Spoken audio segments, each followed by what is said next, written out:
Good morning. Good morning, honorable House leaders, ladies and gentlemen. Welcome to our press conference. I'm Ryan Ponce Pacpaco.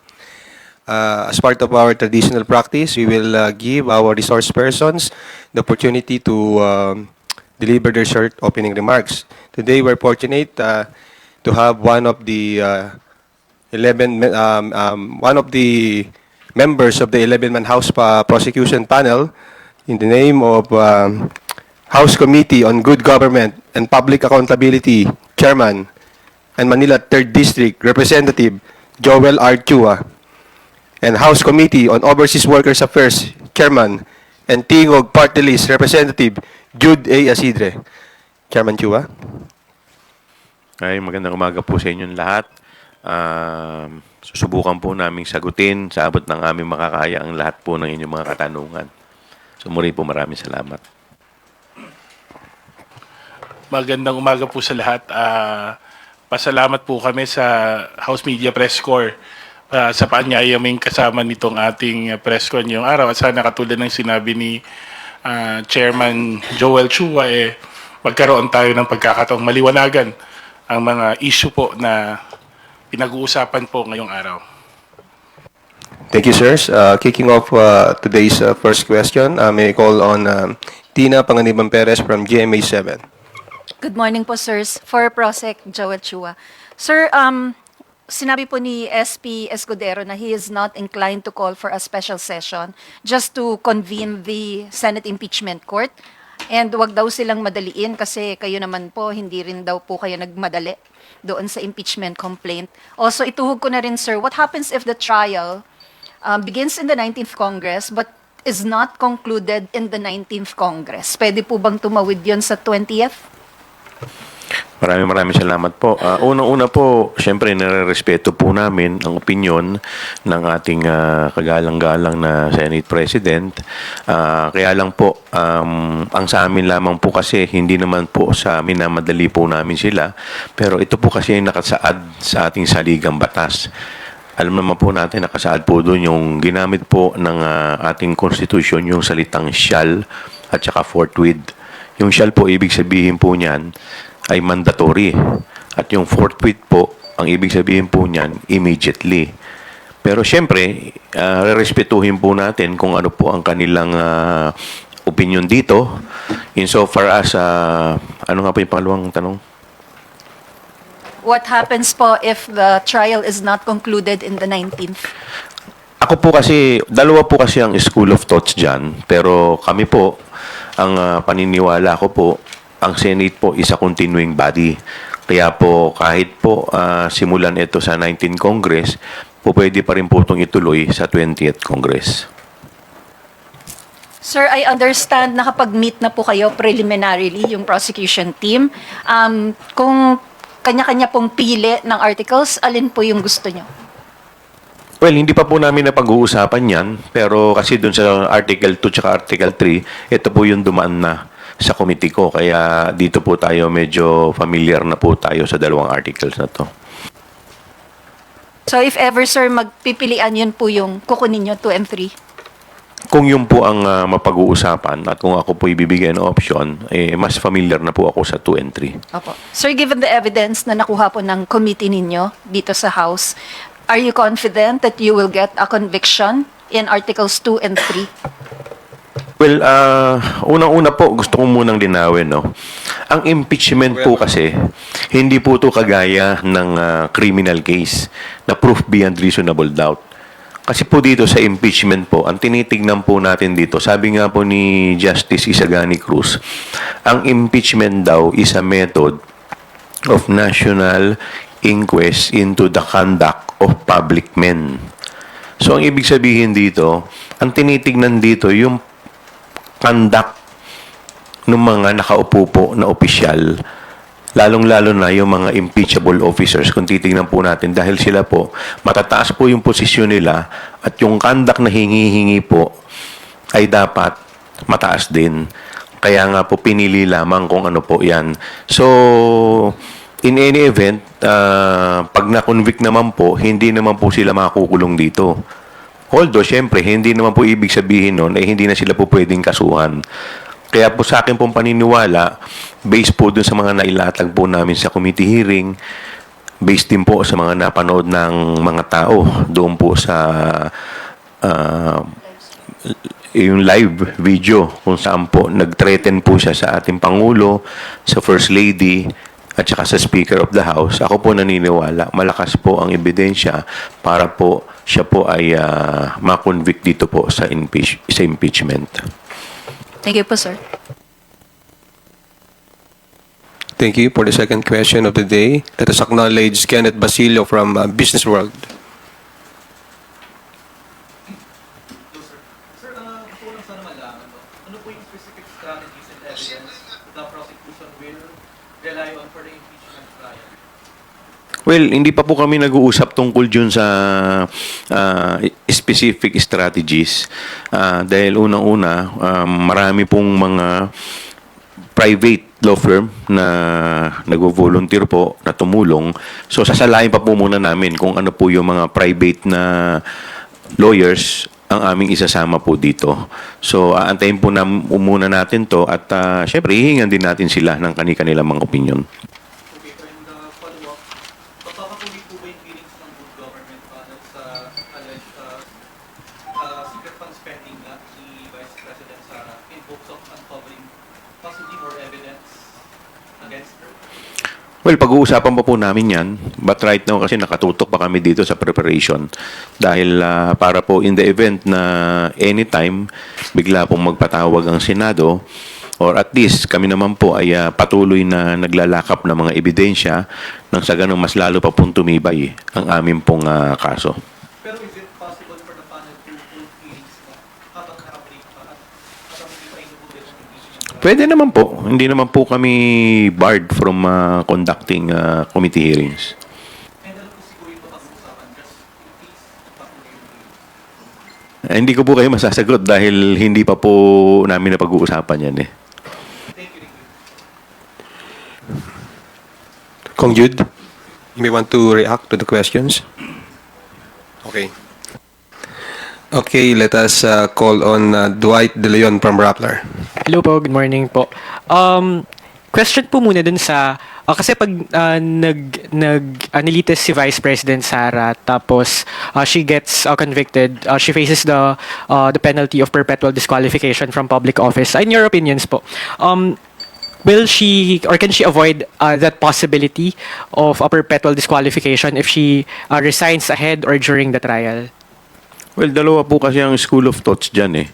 Narinig po natin, nagsalita po si Justice Carpio, sinasabi niya na kasi doon po sa kaso po ni Sereno, tsaka sa kaso ni Andres ng Comelec. So, way ahead, bago po nagsimula, nag-resign at hindi na po itinuloy. Pero sa amin po kasi, ang opinion po namin, doon po kasi sa prayer namin, dalawa po yung hinihingi naming relief. Una po, removal from office. At number 2, disqualification from holding public office. Now, kung titignan din po natin sa ating saligang batas, itong dalawa ring na ito ang talagang penalty. So kung assuming for the sake of argument siya po ay nag-resign in advance, ang amin pong opinion dito ay dapat i-resolve rin yung isang penalty which is yung disqualification. Dahil ang pagre-resign niya, ang nare-resolve lang neto yung removal. Pero hindi po nadidesisyonan yung isa pong hinihingi po naming relief which is yung disqualification. Okay po. Follow-up question na lang po. You met last Thursday po ba or Friday yung mga prosecutors po? Ano na lang po yung mga agenda po? Ano po yung napag-usapan doon? Well, unang-una, parang fellowship muna. Kita-kita, tapos nag-usap-usap o sino ang hawak sa... Kasi siyempre, may mga division of... hindi pa insofar as yung impeachment complaint, division of work lang muna. Halimbawa, sino ang hawak sa admin, sino ang hawak muna sa PR, sa media, so forth and so on. So basically, parang yung pa lang muna. Tapos, paano yung magiging flow ng mga susunod namin mga hearing, meetings. So, tapos yung mga possibilities po, mga legal arguments po na... Yan, kagaya nga po niyan, yung tinatanong po ninyo, like for example, paano pag nag-resign? So, ano ang stand natin? So, siyempre, pinag-uusapan. Although kasi yung mga abogado, pag nagkita-kita yan, iba-iba rin ang opinion eh. So, isang batas, pero iba-iba ng interpretation. So, siyempre, lahat pinakikinggan muna namin at pinag-aaralan kung ano yung mga possible na mga legal issues na po pwede rin namin kaharapin. May private prosecutors na po ba? Isa po yan, napag-usapan po namin kasi marami mga nagvo-volunteer pero siguro sasalain muna namin ng maayos.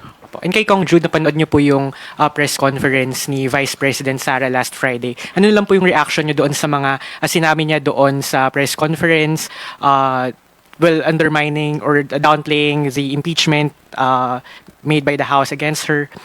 Well, halata lang naman no na the press con was, for lack of a better word, it was staged to present na ang Vice Presidente ay hindi apektado sa mga issue ito. Pero the fact na ganun ang nangyari sa press con, klarong they're trying to divert the narrative and making sure that this is not affecting her in any way. Pero hindi naman ho ito issue kung hindi naman ito usapin na pwedeng ipasawang bahala na lang kasi ito po'y hindi lang usapin ng mga politiko. Katulad niya ng sinasabi ko, hindi ito laban naming mga politiko na pro or anti sa kanila. Ito po'y usapin ng pananagutan sa bayan. And I think that should be the message na dapat sana sinagot ng pangalawang pangulo in all of these accusations. Ano bang level of accountability niya bilang pangalawang pangulo ng ating bansa? Ano ba ang tugon niya dun sa mga ni-raise na mga accusations dun sa articles of impeachment? At hindi ho natin narinig yon. Pilit pong dinadoutplay, pilit iniiwasan, pilit pinapakita na ito lamang ay isang sabi nga pang persecution dun sa kanila sa ating pangalawang pangulo, which of course now that it has reached the impeachment it will soon reach the impeachment court, no, hindi lang ito usapin ng politika, although this is they always say, while this is there are clear political considerations in the process, considering that the impeachment court is made up of senators who are politicians. Remember, this is also a constitutional process. And the submission ng Vice President sa prosesong ito ay hindi lamang it's not up to her to submit. It's our duty to hold ourselves accountable for our actions. Thank you, Thank Dwight. you po, thank you. Let's turn to Billy Vegas from Abante Politico for his question. Itanong ko lang po, ipapasubpin niyo raw po yung mga bank accounts niya, no, ni VP Sara. And para saan po?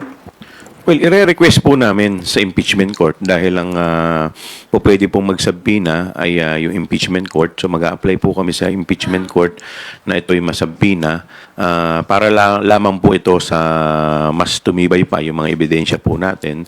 Ito'y dun sa SALN, sa issue po ng SALN.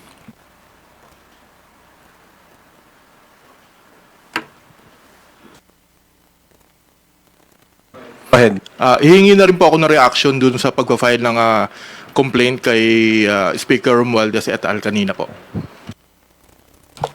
Well, malaya hong mag-file ng cases, no, ang ating etong petitioners natin, kahit yung mga kasamahan natin sa Kongreso.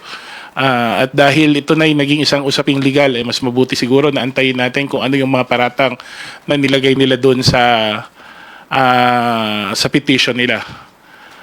But kung ako ang tatanungin nyo, ito pa'y klarong diversion lamang sa mga issues. Kasi kung iisipin mo, ang tagal na nilang pinag-uusapan yung budget, bakit ngayon na nila naisipan mag-file ng cases pagkatapos na i-transmit ang impeachment sa Senado. So clearly, there is an effort to downplay the move of the House to transmit the impeachment to the Senate and also divert the attention ng ating mga taong bayan ukol sa totoong issue na dapat sagutin ng kabilang kampo.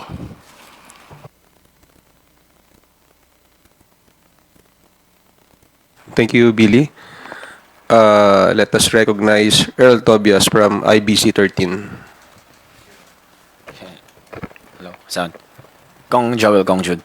Sir, publicly known yung ginawang pagbabanta ni VP Sara Duterte dito sa may kausap siyang assassin at tatawagan na lang in case na may mangyari. Pero sa press con niya, publicly niya rin dininay. Does this set precedent na baka sa impeachment court, maraming mga pagdinay at pagpapasinungaling din si VP Sara? Kung sakaling ganun yung maging dating, ano po ang ano ang reaction muna natin sa ganun na behavior as of now? And how do we approach this inside the impeachment court po? Well, sa totoo lang, kung ako tatanungin, ako muna sasagot before yung prosecutor yung sasagot, ano? Naasahan naman natin, i-deny niya eh. Pero hindi ho nagdi-deny yung video yung pinakita natin. Hindi po hindi po maidi-deny na milyon-milyong Pilipino ang narinig. Hindi lang sa Pilipinas, kundi sa buong mundo, ng isang halal na pangalawang Pangulo ay pagbabantaan ang nakaupong Pangulo ng ating bansa. Ang unang ginang at ang speaker ng House of Representatives. In the end, hindi lang to usapin na her word against ours. There is evidence to show that she did it, that she made the threats, and that it is a position of the House, kaming pumirma sa impeachment, that she needs to be made accountable for that. Hindi ho ordinaryong usapin ng isang nakaupong vice presidente ay magsasalita ng ganong paraan, sa ganong paraan, at siya din she stands to benefit in case magkaroon ng vacancy sa tanggapan ng pagkapangulo. Kahit naman po anong denial niya, maliwanag naman po sa video at ito ay napanood po ng lahat ng tao. Meron po kaming kasabihan sa law, res ipsa loquitur. The thing speaks for itself. So hindi na naman siguro kailangan pang ipaliwanag yan. In fact, it has caused our country international embarrassment. Napahiya po yung bansa natin. Pinag-usapan tayo sa lahat ng mga broadsheet sa iba't ibang mundo. Kaya tingin ko naman, kahit na ano pong denial niya, ito pong video mismo ang magpapasabi at magpapatunay ng kanyang mga sinabi. Thank you, Kongs. Follow up na lang po. Just going back with how the Vice President, sa umpisa, she's given due courtesy kahit na hindi siya umattend doon sa ating budget hearings, and then such happened na nasa plenary buong tanggapan nila for the first time, isang ahensya buong tanggapan ang hindi humarap sa plenaryo. And then sa press con, sabi niya rin, if given an option, kahit impeachment na yung hinaharap niya ngayon, if given an option, hindi siya a-attend, hindi siya haharap. So ano pong masasabi natin dito, Kong? Well, depende yan sa magiging diskarte ng defense at ng prosecution. Dahil pag siya naman po ay ni-require, pag na-require po siya ng impeachment court na humarap, papadala po siya ng summon, ng subpoena, mauobliga po talaga siya na humarap. Siguro nakadepende po yun sa impeachment court, no, kung paano po ang treatment nila sa magiging desisyon ng pangalawang Pangulo. Pero doon po ako makafocus doon sa sinumpaang tungkulin ng ating pangalawang Pangulo. Tulad nga ng sinasabi ko noon, hindi ho option dapat sa isang halal na lingkod bayan, pipili lang siya kung kailan siya magiging accountable at hindi. I think it's not an option for us to face accountability. It's part of our sworn duty, especially considering, sabi nga nila, with great power comes great responsibility. This is the office of the Vice President that we're talking about. Ito ang presidential successor natin. So, mas lalong dapat bigyan ng importansya ng pangalawang Pangulo. Kung hindi lang naman para sa sarili niya, para sa katungkulan na kanyang pinanghawakan sa ngayon. Okay po, last from my end na po.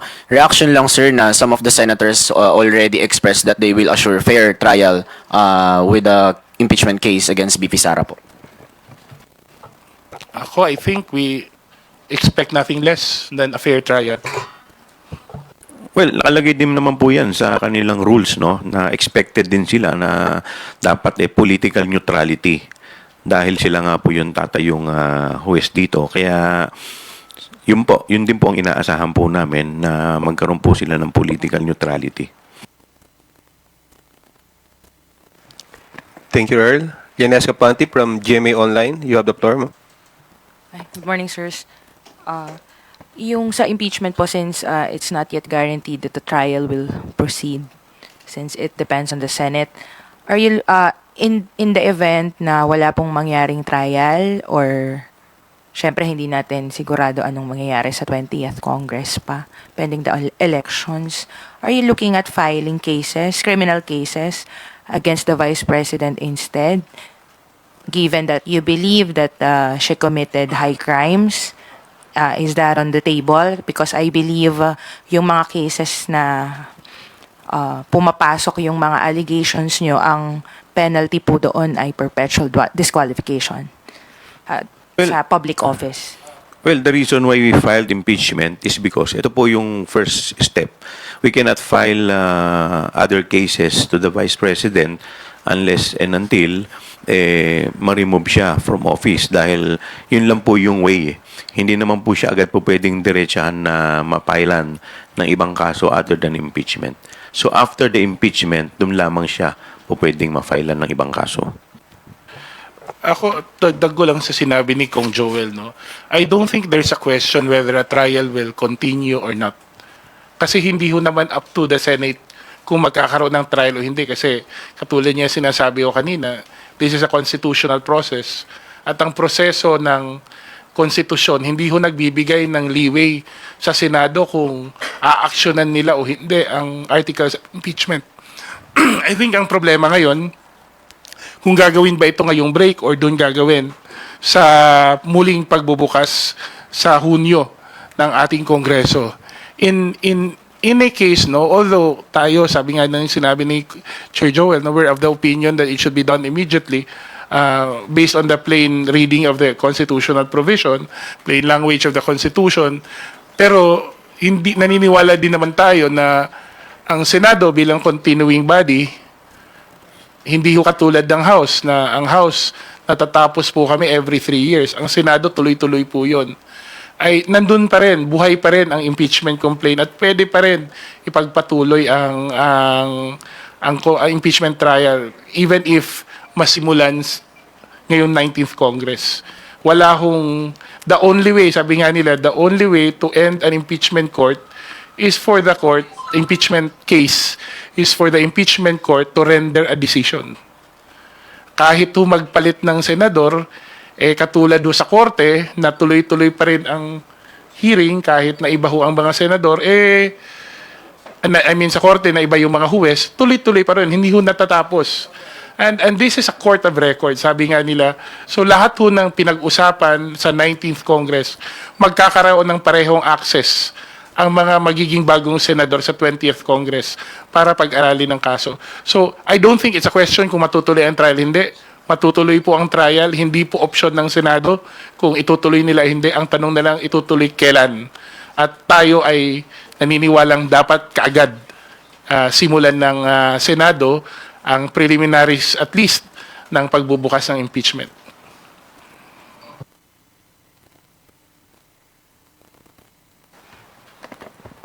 Saka sir, clarify ko lang, you're seeking perpetual disqualification from public office. Nandun po yun sa complaint. Nasa Tama. complaint po yun at saka nasa Constitution. Yeah, I mean, nakita ko kasi yung sa Constitution just to further, hindi ko kasi napansin kung nandun sa complaint. Pero for the record, nandun sir. Special penalty po yan. Okay, thank you. Thank you. Bibian Gulia from ABS-CBN. Follow-up lang sir dun sa reaction ninyo sa a final na complaint against the House Speaker and other officials of the House regarding the budget daw po ito at supposedly nagkaroon daw po ng insertion because nung iniratify yung Bicameral Conference Committee report may mga blanks daw po and then na-fill in yung blanks doon sa gap bago isumite sa Presidente. Nasagot na ho ng Senado, nasagot na rin ho ng ating Senior Vice Chair ng Appropriations ang position po ng ating House ukol doon sa usapin ng blank space, blank spaces sa BICAM report. No? Ini-insist po natin na in the end, ang kompleto po ang enrolled bill na sinumite at pinirmahan ng ating Pangulo at hindi po illegal ang nangyari po. Meron pong saktong probisyon doon sa BICAM report na pinapahintulutan ang paglalagay ho ng mga naitama kung meron mang typographical errors. Now, kung titignan natin ang ang reklamo ng itong sinampa ngayon laban sa leadership ng House. And we would have to see what the accusations are so we can properly address them. For now, we maintain that this issue is a matter that needs to be responded to in the proper venue, no? Pero kaduda-duda lang na bakit matagal na nilang pinag-uusapan, ngayon lang nila napagdesisyon ng mag-file ng cases kung kailan ay katatapos lang mag-file ng matransmit ng impeachment, articles of impeachment sa Senado. Thank you, sir. Thank you. Jelly Mendez from DWIZ. Sir, nagbigay na po ng pahayag si SP Escudero na pwede nang simulan yung articles of impeachment.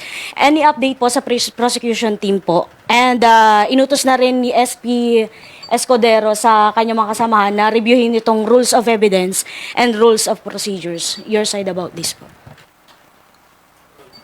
Well, ngayon ko lang po narinig yan, pero it's a welcome development on the part sa amin. So, sa amin naman po, mas maaga itong masimulan, mas maganda po para po sa amin.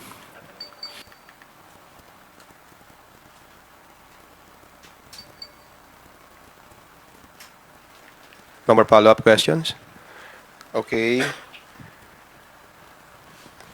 We will entertain a phone-in question from Marian Enriquez of TV5. From Senate President Chis Escudero. Well, para kay Congressman Chua to at Congressman Defensor, sagutin muna nila yung simpleng katanungan. Mahigit 2 buwan nilang inupuan ang mga impeachment complaints, wala silang ginawa. Yung ultimo Secretary General nila ni hindi pinoward sa Speaker na magkatabi lamang halos ng kwarto na mahigit 2 buwan din. Siguro paliwanag muna nila yon bago nila kami madaliin umaksyon sa loob ng ilang oras at ilang araw lamang dahil dumating sila sa Senado mag-aalas 5 na ata. Well, unang-una po, nung final po ang unang impeachment complaint, kung makikita po natin, ang laman po nito is 23 articles.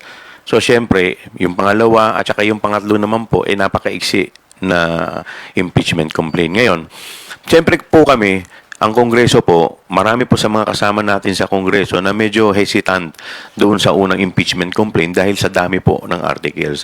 Kung ito po ibabagsak po namin sa Committee on Justice at ito po ay tatalakayin sa Committee on Justice, baka tapos na po ang 19th Congress. Hindi pa rin po tapos ang hearing dito sa haba po at sa dami. Now, kung yung dalawa naman po ang ating isasampa, yung pangalawa at yung pangatlo, sa iksi naman po nito, baka mamaya po kulang at hindi po supisyente.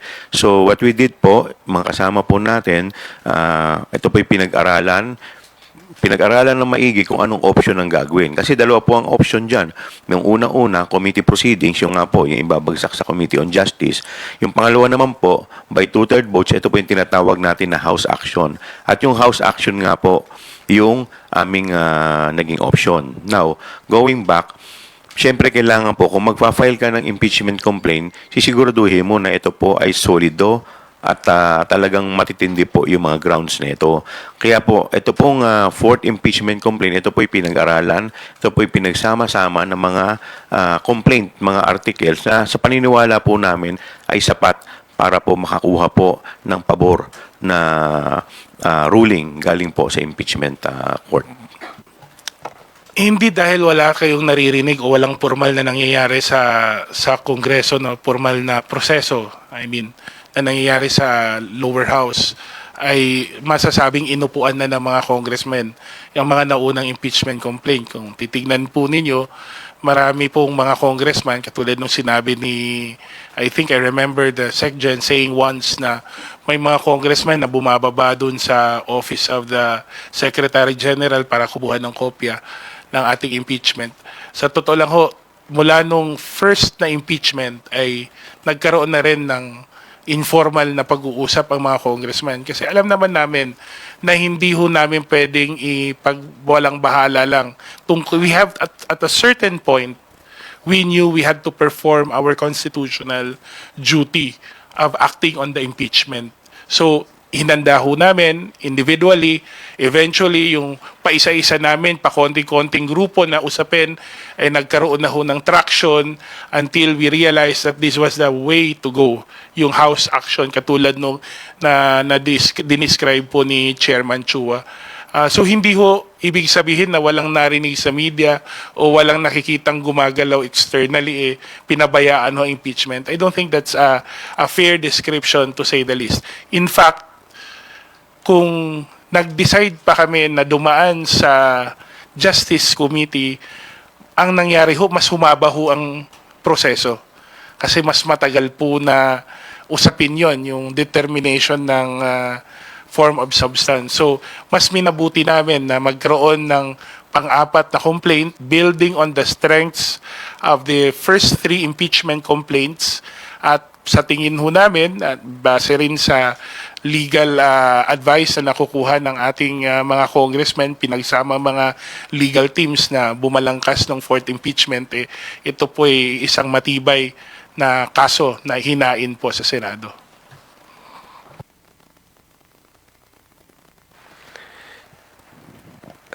Before Lenesca, let us recognize Big Sumintak from Net25.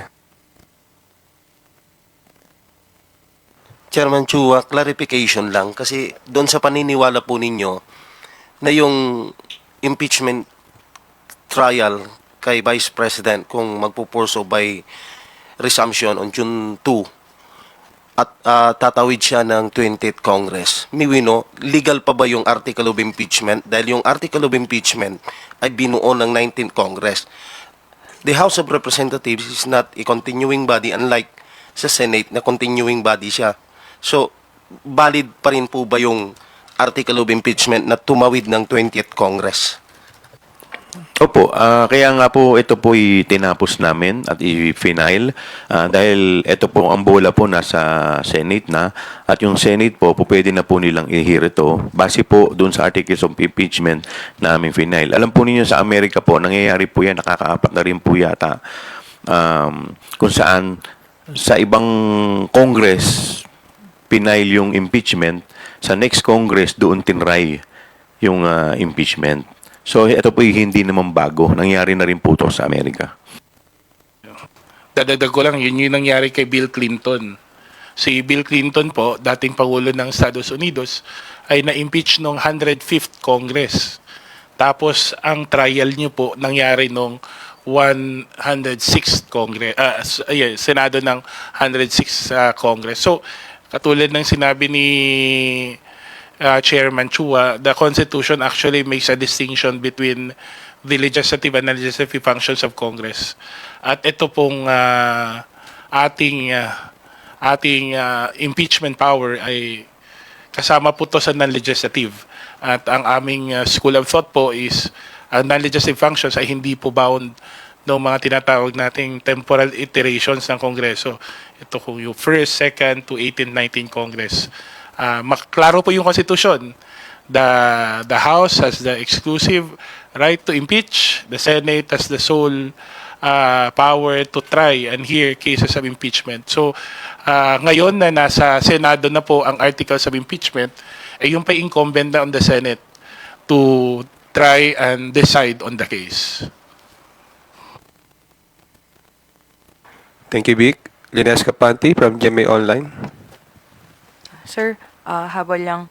Since you are looking at asking for subpoena dun sa bank records, would you say na what happened during the Corona trial is, kumbaga, is that the Senate should be inclined to grant that subpoena given what happened during the Corona trial kasi nasubpoena yung AMLAC records, I believe, during the trial. So sa tingin niyo po ba grounded yung inyong request for the financial for the bank records given yung That is the call of the Senate, of the Senate President.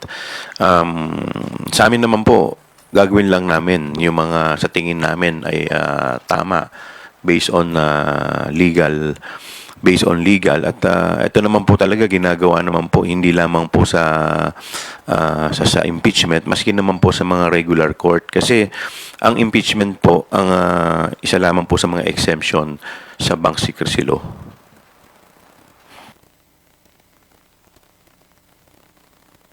Thank you, Lenesca.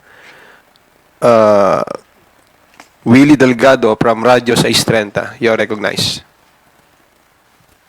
Susugan ko lang ho yung naging tanong ni Vic at sabi niyo nga, Attorney Joel, may kanya-kanyang interpretasyon ng mga abogado. May komento si Attorney Makalintal na kung hindi matatapos ngayong 19th Congress at tatawid ang 20th Congress yung impeachment, para magiging back to square one. Paano pong paliwanag doon? Well, kagaya nga po ng binanggit namin kanina, iba-iba po talaga ng interpretation ng mga abogado. So, basta't sa amin po, ang paniniwala po namin, this is, the Senate is a continuing body at ito po ay magtutuloy-tuloy.